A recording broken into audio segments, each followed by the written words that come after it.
welcome to the studio African Utility Week. I'm Rose Bundock and I'm joined now by Marie Strannegard, Head of Utilities at Ericsson. Yes. Thank you for joining us, Marie. Thank you so much, it's my pleasure.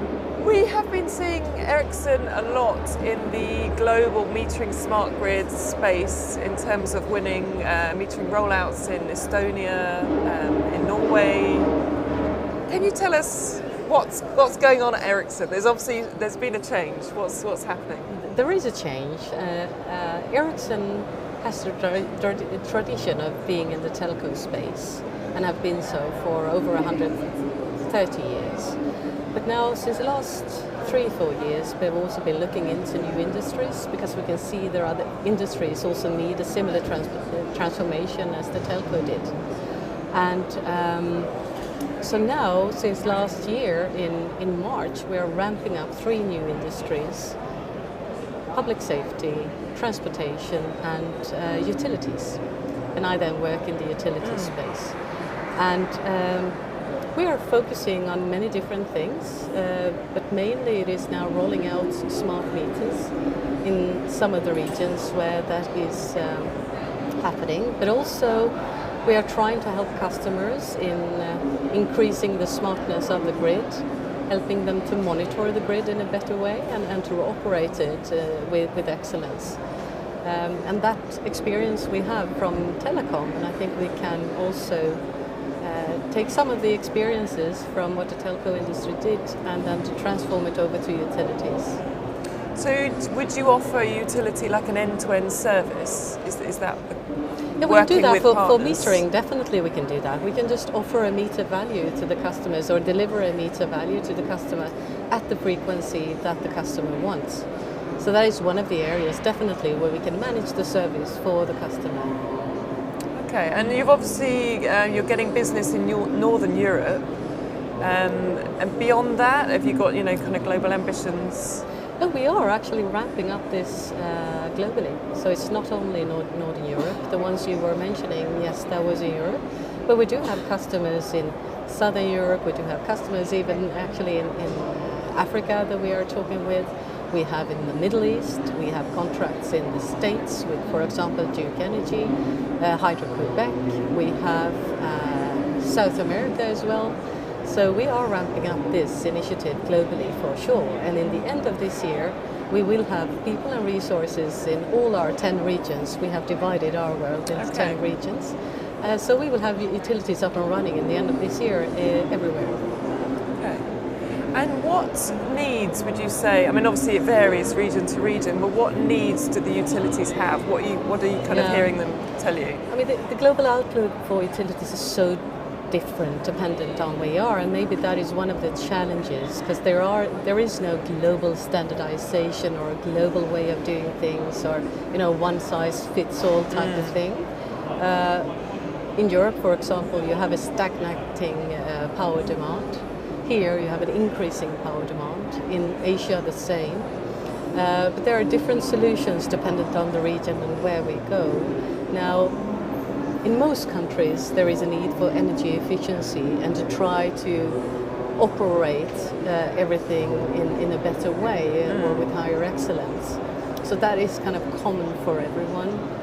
And most countries are also focusing more on the consumer, trying to increase the quality of their services to the consumer, which is also an area where Ericsson have been working a lot with customer experience. So I think we see some trends, but Africa, Asia, it's more about technical and commercial losses and try to help and support in that. Europe, it's a lot about new products and services for the end consumers and metering. In the States, the same. A lot about new products and services. Latin America, it's more rolling out meters, controlling the grid, try to increase the quality of the grid infrastructure. So it's a bit different. So you've been talking at the conference about the networked society. In those different regions, would you eventually build up to that same goal? Yeah, definitely. So our vision is that many things will be connected in the future. And we talked about 50 billion devices being connected in 15 years from now. I think it might even go faster than that. But yes, we believe that cars will be connected, that ferries will be connected, that of course the grid will be connected. People through the phones are already connected today, but things in the house will be connected. You can have sub-metering in your socket so that you can switch on and off your telly when you're sitting here in South Africa and my kids are back home in Sweden. So there is technology already today, and we believe that this vision of the network society will happen everywhere. It will just be different pace, of course, but yes, it will happen. And what, I mean, from coming to Africa and seeing and hearing from utilities about their particular concerns, what kind of smart grid applications would you bring over immediately, or what are immediately relevant, would you say?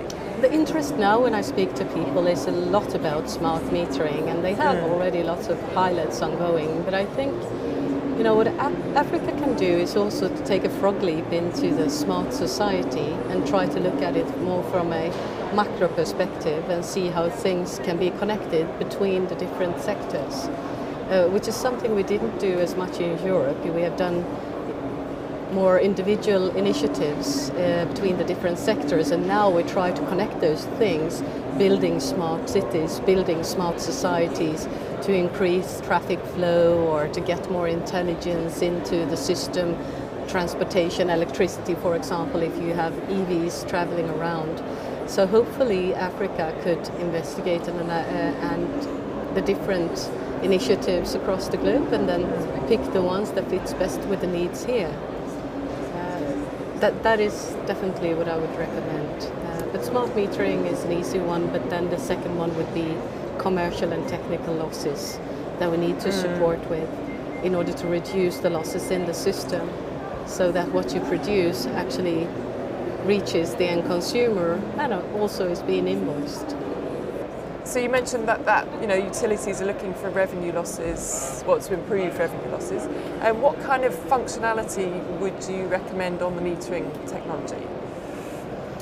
Well, that's a difficult question for me to answer. What I think we need in order to detect the losses, you need to have metering more frequent in the system. So you have sub-metering out on various levels in medium voltage and low voltage so that you can detect typical frauds or other type of losses that you might have.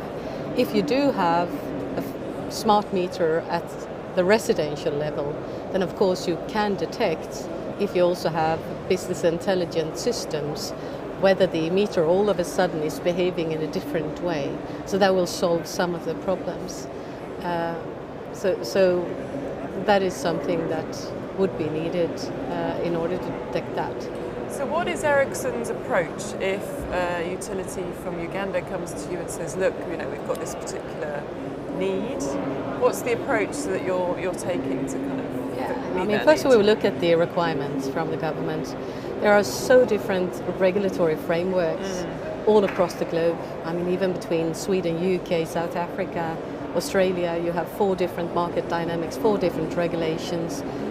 So we need to understand first, of course, the national requirements, and that we do first.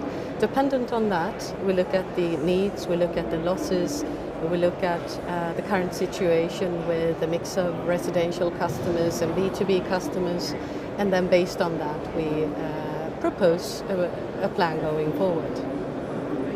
And there's been a lot of talk at the conference about turning consumers from being passive receivers of power to active. What's Ericsson's stance on that? Yes, we do believe that people need to be more active, and we would like to see people being more interested in electricity or utilities, water, electricity, or whatever have you. Today most people don't even know how much they consume on an annual basis, so I think we need to start somewhere. I personally do not believe that people will change their behavior dramatically, but I do believe that we can support them with technology so that they can become energy efficient and not having to change completely the way of living so that they can continue to shower in hot water whenever they want to. But we can help them and to give them information on the load of the system, whether there is renewable in the system or whether it's fossil, fuels in the system, what the electricity price is like, and then of course the user can decide, him or herself, whether he wants to act on that. Alternatively, we can put technology in household appliances that can automatically detect whether the system has low load, and for that reason maybe then start to be active or not.